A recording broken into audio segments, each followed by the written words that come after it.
righty, folks. Welcome back. Welcome back. You're watching Liquid Lunch on Newsmax TV. It is a Throwback Thursday. It's Thirsty Thursday, and it's a throwback because joining me here in the leadoff spot for hour two, it's Aaron Commey. He was just with us last week, I believe, and wonderful guest, a man of many talents, and you know, Aaron is a former Libertarian Party candidate for New York City mayor, and we'll get to it a little later. He was also once upon a time an airplane hijacker. So quite the colorful story he has indeed. But more than anything else, my friend, you're a minority and you've been in the political game heavily. You know how, minorities are treated. In my view, every 4 years the Democrats come around telling them, yeah, this is going to be our year. And as soon as they elect them, they're gone for another 4 years. Mayor Mike Bloomberg said some crazy things a few years back. I mentioned it in my opening today how he's talking about stop and frisk and all this other stuff. But he was also talking about this theory of redlining. You know about the redlining, right? Where banks were basically going around telling their salesmen with a red pen and drawing a circle around a neighborhood and said, redline this area. Don't go sell mortgages there because those people, those minority people, they're not going to pay and all this other stuff. I want you to take a look at this clip from Bloomberg and about redlining, and you tell me what you think.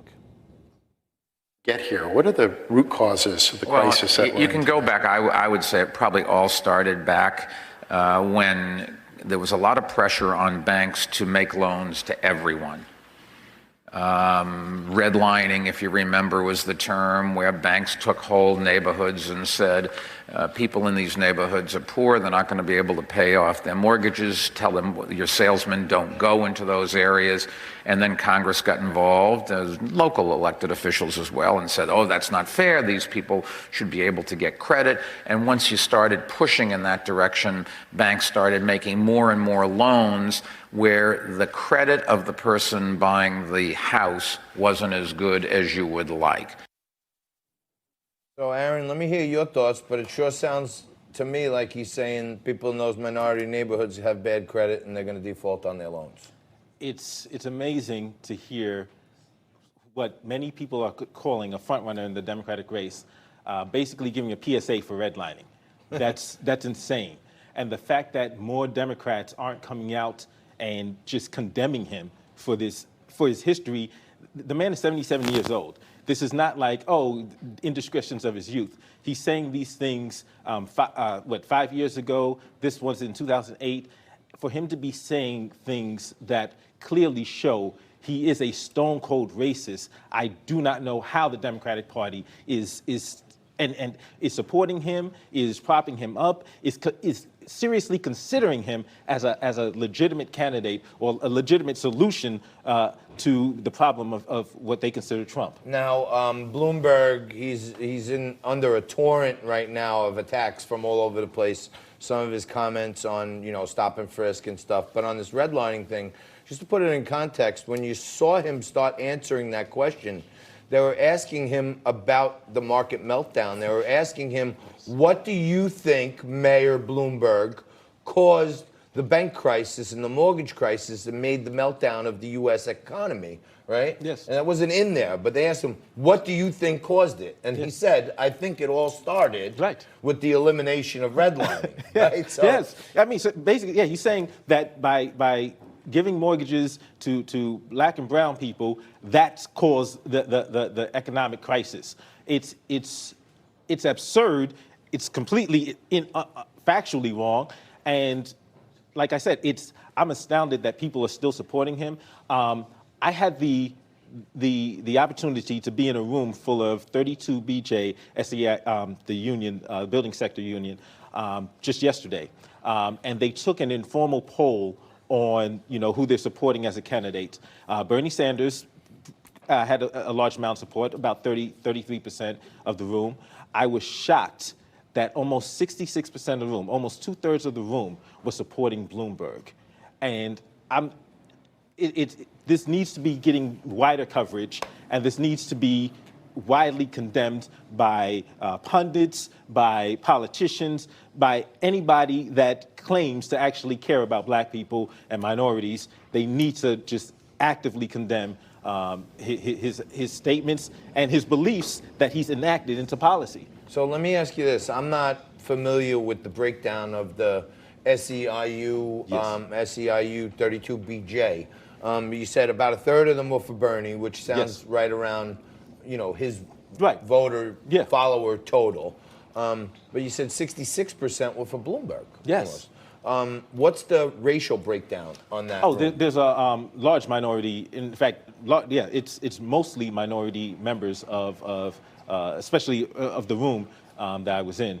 So you've got a lot of Hispanic and black workers that are members of SEIU and 32BJ.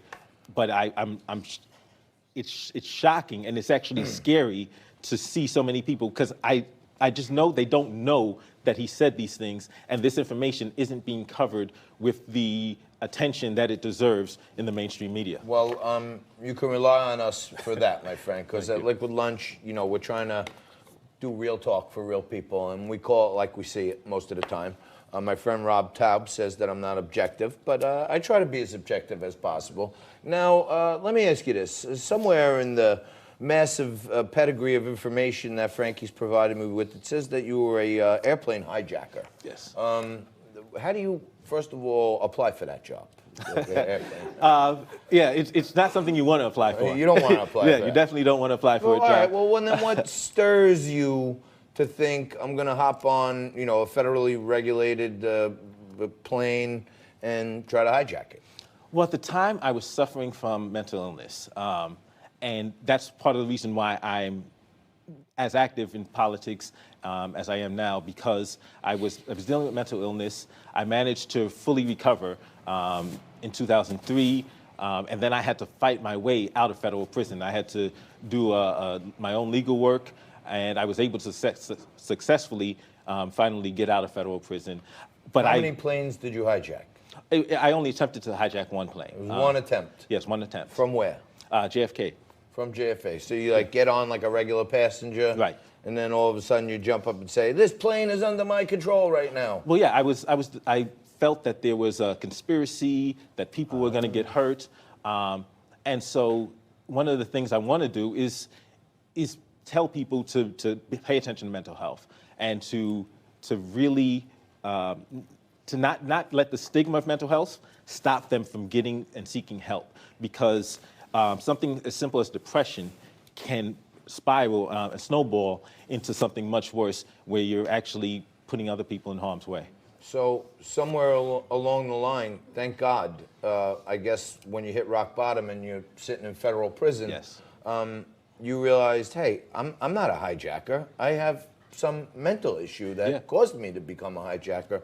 And that drew you to activism, where you've gone from plane hijacker, federal prisoner, to Libertarian candidate for New York City mayor. So you really picked yourself up, and you want to put yourself out there as an example to other people to say, hey, the first step in solving the problem is admitting I have a problem, and go seek help. Yes. So, all right, hey, man, if that's not an American success story for you, I don't know what is. And it's really, about you also, because it takes a strong person to realize that you have a problem, acknowledge it, and take a step in the right direction. So I want to thank you for being a great American, despite whatever you may have done while you were mentally incapacitated. But you're quite the good guest now, and I appreciate all of your contributions to the show. I appreciate you for sitting there and watching Liquid Lunch every day from noon to 2 Eastern. Don't forget, wicked new lineup. Sean Spicer joins Newsmax starting in March. Johnny Bachman, of course, is there with Newsmax now, 7 o'clock every night. Greg Kelly reports. So the team is growing and in a good direction. Don't go anywhere. More Liquid Lunch for you right after this.